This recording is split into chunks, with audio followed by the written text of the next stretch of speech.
우리에게 주신 하나님의 말씀은 신명기 6장 1절에서부터 9절까지의 말씀입니다. 신명기 6장 1절에서부터 9절까지의 말씀, 구약성경 271면입니다. 신명기 6장 1절에서부터 9절까지의 말씀입니다. 이 말씀을 제가 봉독하겠습니다. 이는 곧 너희의 하나님 여호와께서 너희에게 가르치라고 명하신 명령과 규례와 법도라. 너희가 건너가서 차지할 땅에서 행할 것이니 곧 너와 내 아들과 내 손자들이 평생에 내 하나님 여호와를 경외하며 내가 너희에게 명한 그 모든 규례와 명령을 지키게 하기 위한 것이며 또 내 나를 장구하게 하기 위한 것이라. 이스라엘아, 듣고 삼가 그것을 행하라. 그리하면 내가 복을 받고 내 조상들의 하나님 여호와께서 내게 허락하심 같이 젖과 꿀이 흐르는 땅에서 내가 크게 번성하리라. 이스라엘아, 들으라. 우리 하나님 여호와는 오직 유일한 여호와이시니 너는 마음을 다하고 뜻을 다하고 힘을 다하여 내 하나님 여호와를 사랑하라. 오늘 내가 내게 명하는 이 말씀을 너는 마음에 새기고 내 자녀에게 부지런히 가르치며 집에 앉았을 때에든지 길을 갈 때에든지 누워있을 때에든지 일어날 때에든지 이 말씀을 강론할 것이며 너는 또 그것을 내 손목에 메어 기호를 삼으며 내 미간에 붙여 표로 삼고 또 내 집 문설주와 바깥문에 기록할지니라. 아멘. 여러분, 유대인들이 갓 태어난 아기를 목욕시킬 때 그 부모가 자녀를 위해서 중보의 기도를 하나님께 드리는데요. 여러분 혹시 그 기도문을 아십니까? 10가지의 기도문이 있는데요. 제가 그 기도문을 여러분에게 소개시켜 드리겠습니다. 유대인들이 아기를 목욕시키며 하는 기도문입니다. 첫 번째, 머리를 감겨주면서 하나님, 이 아이의 머릿속은 주님을 경외하는 것으로 가득 차게 하소서. 둘째, 얼굴을 씻어주면서 이 아이의 얼굴은 하늘을 바라보며 자라게 하소서. 셋째, 입안을 씻어주면서 이 아이의 입에서 나오는 모든 말은 경건한 말이 되게 하소서. 네 번째, 손을 닦아주면서 이 아이의 손은 기도하는 손이요 사람을 칭찬하고 안아주는 손이 되게 하소서. 다섯 번째, 가슴을 닦아주면서 이 아이의 가슴에는 나라와 민족이 들어서게 하소서. 여섯 번째, 배를 씻어주면서 이 아이의 몸속 모든 기관, 오장육부가 튼튼하고 강건하게 하소서. 일곱 번째, 성기를 씻어주면서 결혼하는 날까지 순결을 지켜 거룩한 백성을 자녀로 갖고 행복한 가정을 갖게 하소서. 여덟 번째, 다리를 씻어주면서 부지런한 다리가 되어서 온 나라와 민족을 먹고 살리게 하소서. 아홉 번째, 엉덩이를 씻어주면서 교만한 자리에 앉지 않게 하소서. 열 번째, 등을 씻어주면서 부모를 의지하지 않고 하나님만을 의지하게 하소서. 마지막 기도, 하나님 나라와 의를 위하여 귀하게 쓰임받는 주님의 제자가 되게 하소서. 이렇게 10가지 기도를 하나님께 이 부모가 자녀를 위해서 중보의 기도를 드린다고 합니다. 이 마지막 10번째까지의 모든 것을 요약한 마지막 기도가 오직 하나님의 나라와 의를 위해서 주님의 제자가 되게 하소서. 이것이 마지막 그 부모의 간절한 기도라고 합니다. 저는 이것을 보면서 저도 스스로 좀 반성을 했습니다. 저도 목회자지만 이 자녀를 위해서 이렇게 구체적으로까지 기도하진 않았다, 그런 생각이 듭니다. 그래서 지금부터라도 이 자녀들을 향해서 이렇게 구체적으로 아이를 씻겨준다는 그런 마음을 가지고 이 자녀들을 위해서 그렇게 기도해야 되겠다, 그런 마음을 갖게 되었습니다. 여러분, 유대인들의 교육법에 대해서 참 많이 연구를 합니다. 여러분, 아이들 교육법에 대한 책을 이렇게 조사해 보면요, 어떤 책이 인기 있나? 그러면 대부분 다 유대인의 교육법에 대해서 사람들이 최고로 칩니다. 거의 서점에서는 유대인의 교육법에 관한 책들이 매년 베스트셀러의 자리에 올라갑니다. 이것은 우리나라뿐만 아니라 전 세계적으로 마찬가지입니다. 근데 많은 그 교육학자들이 유대인들이 과연 어떻게 교육했길래 그들이 수천 년 만에 다시 나라를 세우고 흩어져 있었던 그런 사람들이 어떻게 저렇게 신앙적으로 하나 될 수 있을까? 어떻게 저렇게 교육을 잘해서 전 세계를 이끌어가는 석학들과 뛰어난 지도자들이 그 가운데 나올 수 있었을까? 그것에 대해서 많이 연구를 합니다. 그런데 여러분, 여기에 가장 중요한 핵심이 하나 있습니다. 그것은 바로 유대인들의 신앙교육입니다. 여러분, 유대인들은 절대로 신앙교육과 자녀 교육을 분리해서 생각할 수가 없습니다. 그 신앙교육의 가장 중요한 핵심적인 것들이 자녀들을 양육하고 교육하는 것에 다 들어가 있습니다.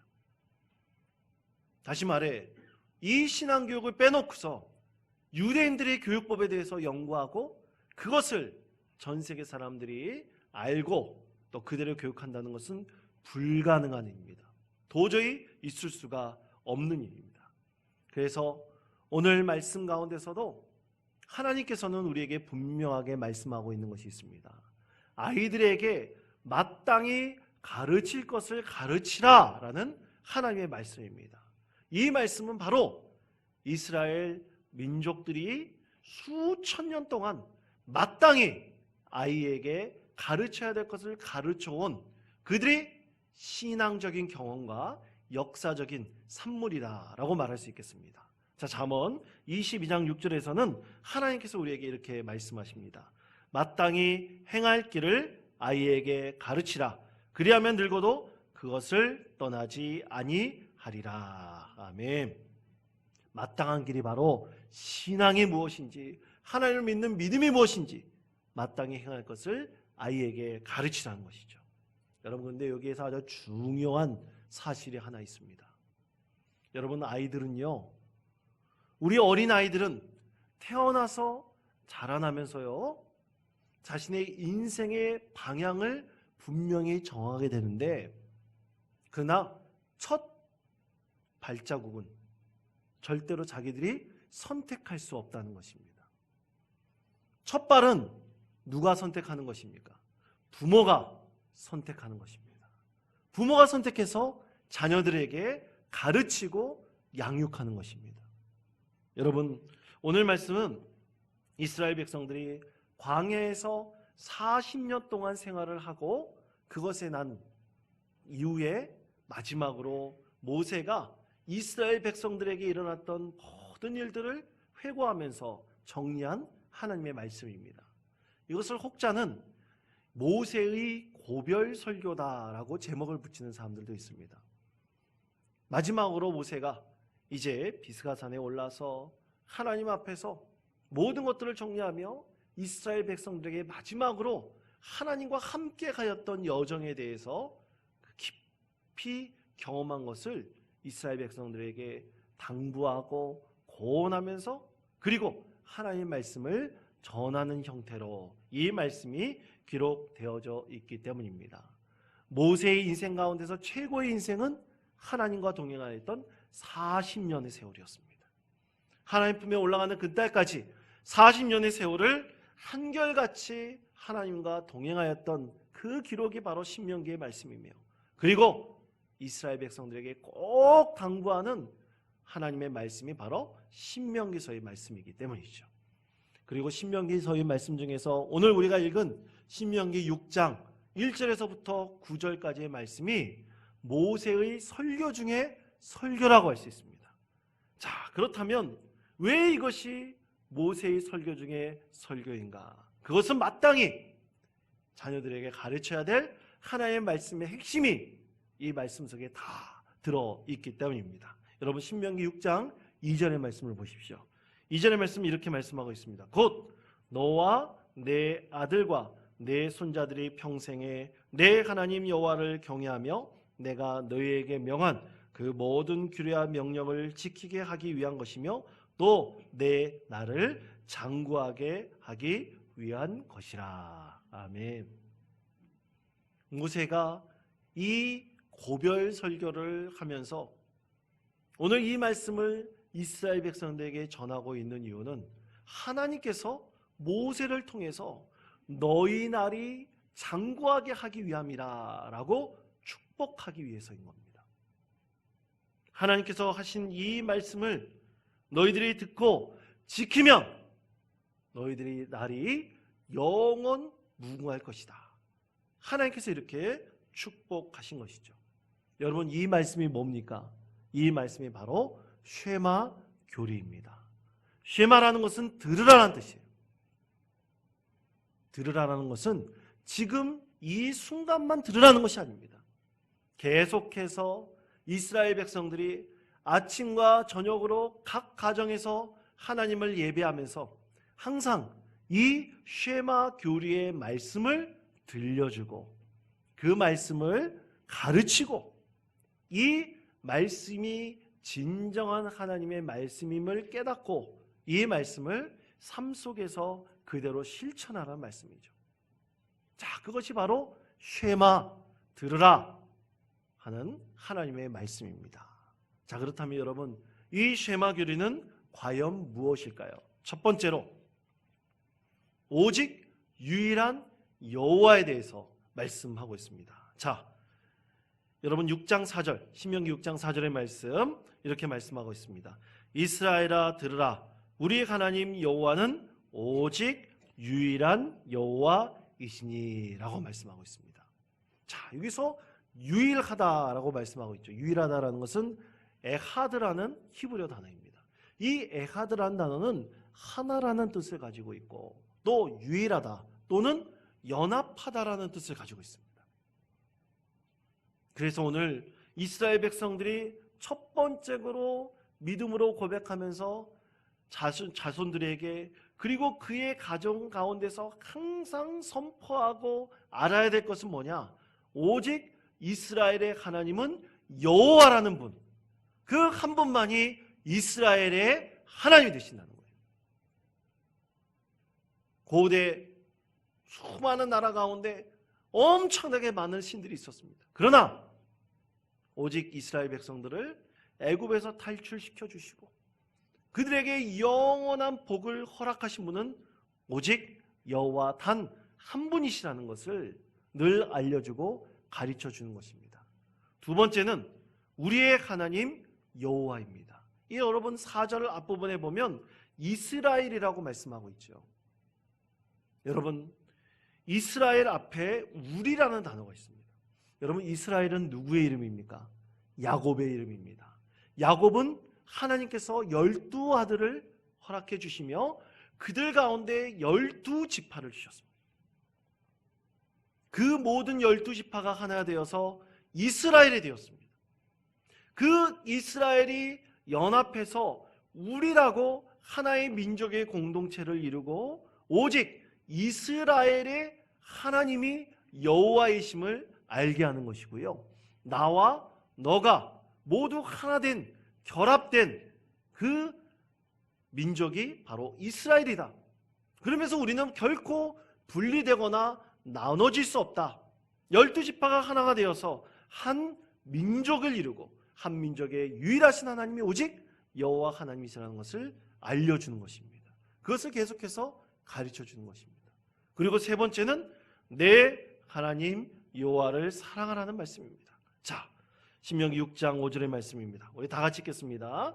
너는 마음을 다하고 뜻을 다하고 힘을 다하여 내 하나님 여호와를 사랑하라. 아멘. 쉐마교리의 마지막 세 번째는 하나님을 사랑하라는 것입니다.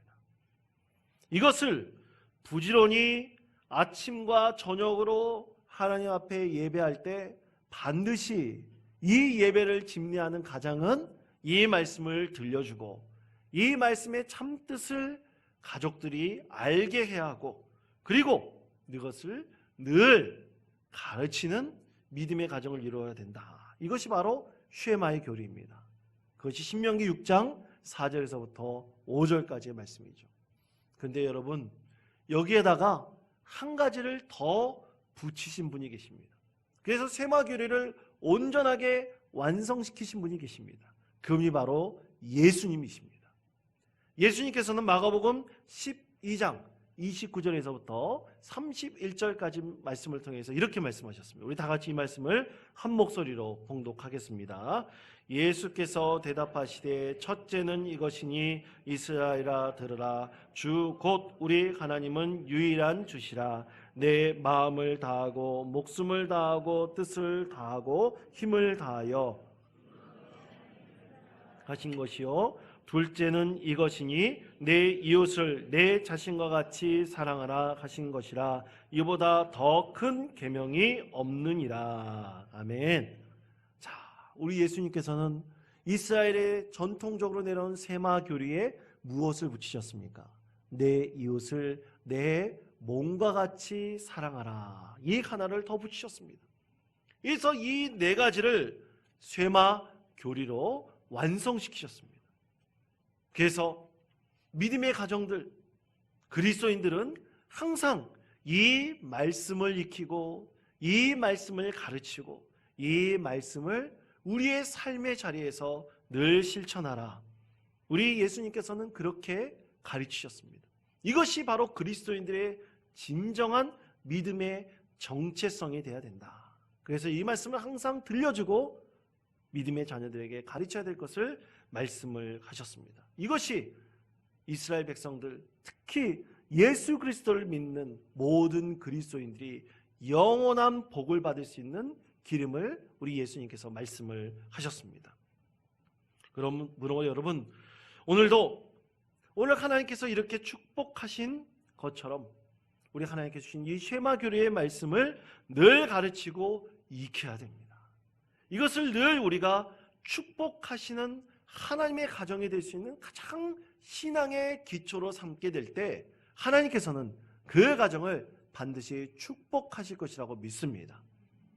자, 이것에 대한 아주 중요한 역사적인 하나의 중요한 이야기가 있습니다. 사실이 있습니다. 여러분, 그것은 유대의 로마의 1차 전쟁 때였습니다.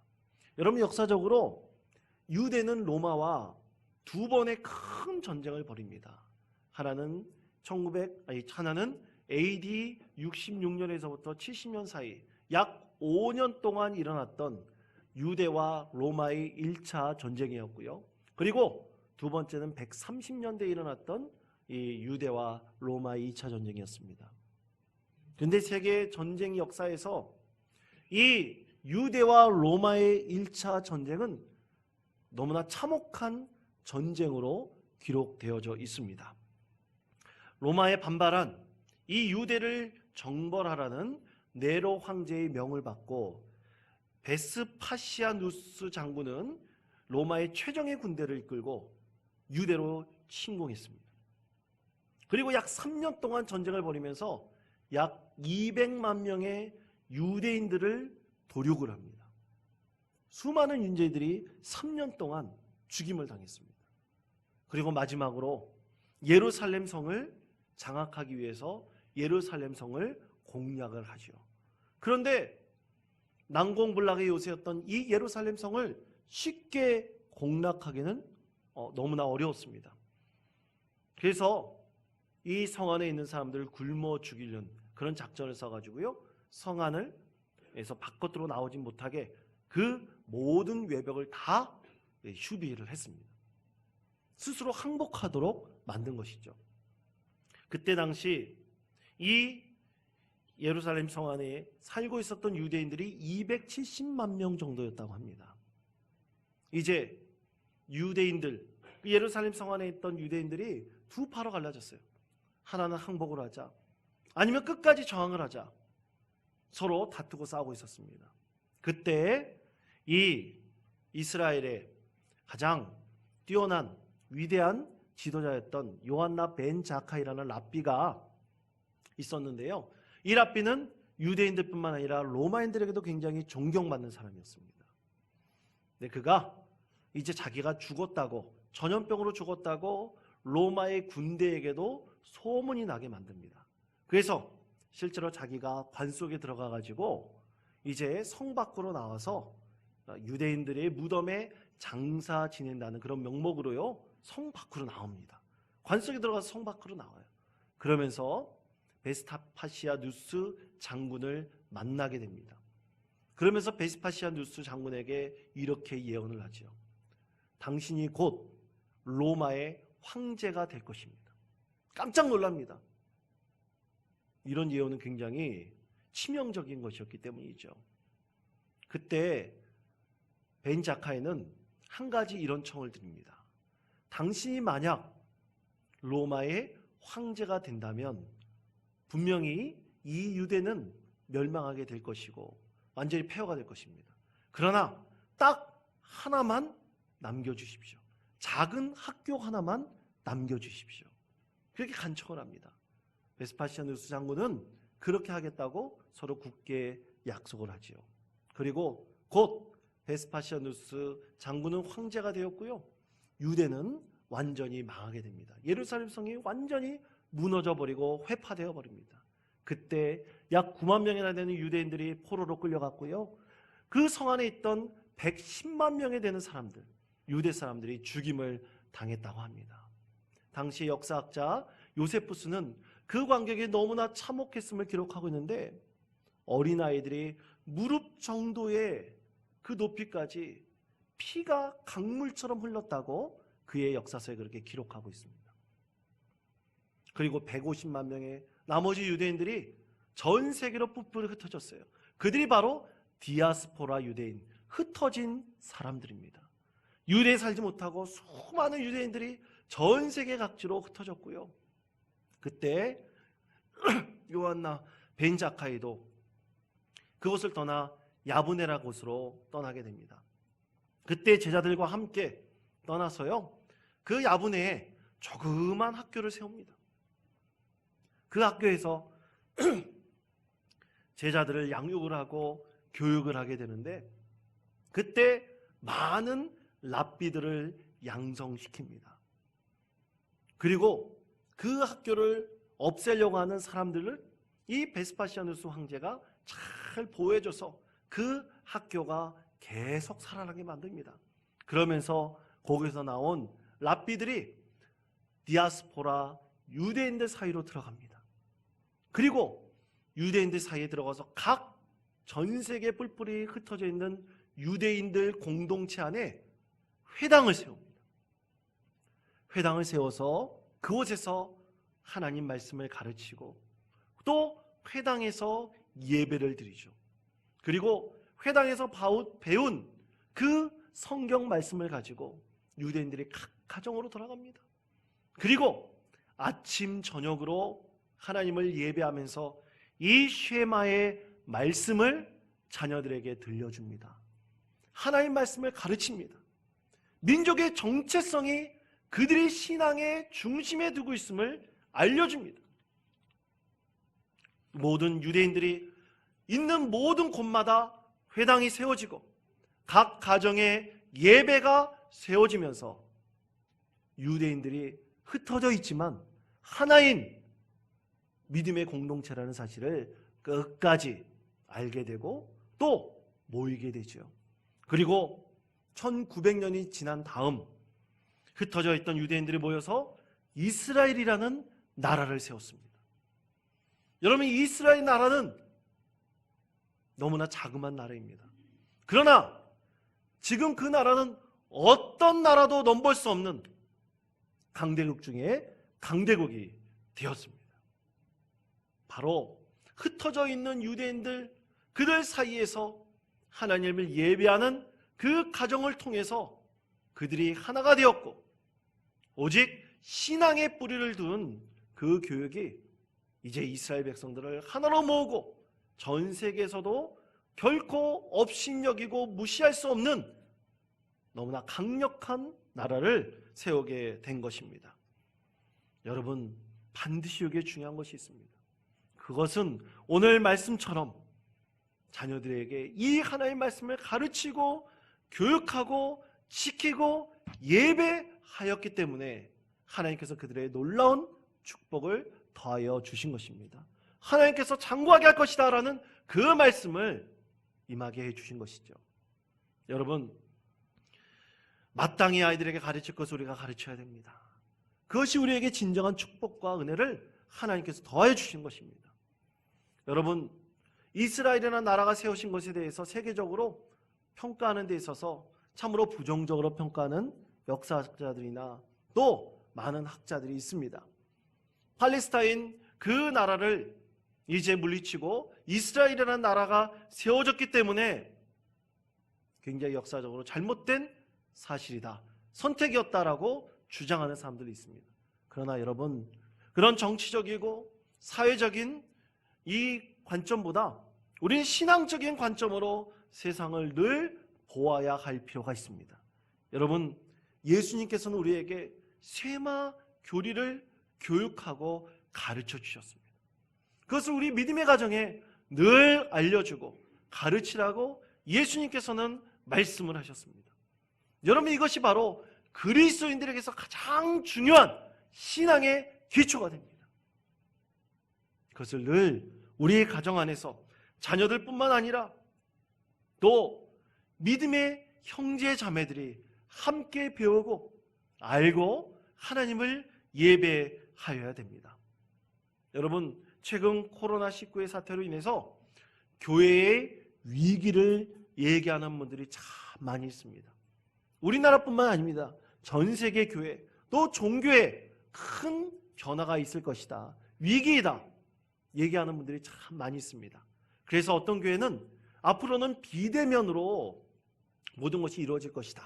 그래서 구역 예배를 드릴 때 요즘에 그 아이들이 학교에 가지 못하니까 집에서 비대면으로 수업받는 줌이라는 프로그램이 있어요. 그 프로그램을 이용해서 이 성도들이 컴퓨터나 스마트폰을 이용해가지고 구역 예배를 드리는 교회도 있다 그러더라고요.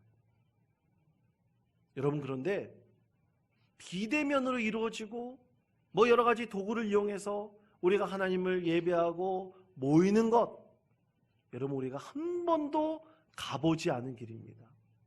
검증되지 않은 것이에요. 우리 신앙을 온전히 우리가 세워나갈 수 있을지 아무도 모릅니다. 그러나 하나님께서 수천 년 전부터 우리에게 알려주시고 가르쳐주신 확실하고 유일한 길이 있습니다. 여러분, 그것은 바로 가정에서 하나님을 예배하는 것입니다. 우리 가정 안에서 자녀뿐만 아니라 부부가 함께 모여서 하나님을 예배하는 것이고요. 또 그리고 그 예배함을 통해서 하나님의 말씀을 가르치고 그리고 그 말씀을 전파하는 것입니다. 여러분, 요즘 결혼 예배라 그러면 참 많은 분들이 결혼식에서 목사님이 주례하는 거야, 그냥 좋은 말씀 들려주는 거야, 대부분 이렇게 생각하는 분들이 참 많습니다. 믿음의 가정들도 마찬가지입니다. 그러나 여러분, 결혼 예배는요, 두 사람이 처음으로 한 부부가 되어서 하나님께 예배를 드리는 것입니다. 연애를 하면서 함께 드리는 예배가 결혼 예배가 아니라 두 사람이 하나님 앞에서 한 가정을 이루겠다, 부부가 되겠다고 약속하고 서약하면서 가장 첫 번째 드린 예배가 바로 결혼 예배이죠. 그래서 그 예배는 거룩한 예배입니다. 하나님 앞에서 서약하면서 진실로 자기 몸과 마음과 영혼을 하나님께 온전히 드리는 예배가 됩니다. 그때부터 가정 예배가 시작되는 것입니다. 여러분, 사랑하는 성도 여러분, 초대교회뿐만 아니라 한국교회 전통 속에서 늘 가정 예배는 있었습니다. 우리가 지금까지 많이 잊어버리고 왔던 예배입니다. 그래서 여러분에게 제안합니다. 우리가 가정 안에서 자녀들뿐만 아니라 부부가 함께, 또 아니면 독신 가정이라도 하나님 앞에 가정에서 예배 드리는 것을 제안드립니다. 이렇게 하나님 앞에 예배 드릴 때 우리 가정을 하나님께서 더욱더 신앙적으로 세워주시고 복 주시고 하나님의 축복하시는 은혜의 가정을 만들어 주실 것이라고 믿습니다. 여러분, 우리가 이제 오후 예배가 언제부터 이제 회복될 수 있을지 아무도 모릅니다. 이 주일날 우리가 함께 이렇게 공동으로 예배드린 이후에 성도들이 각 가정에 흩어져서 하나님을 가정에서 예배할 수 있기를 권면드립니다. 물론 불가능할 수도 있습니다. 어려운 가정이 있을 수도 있습니다.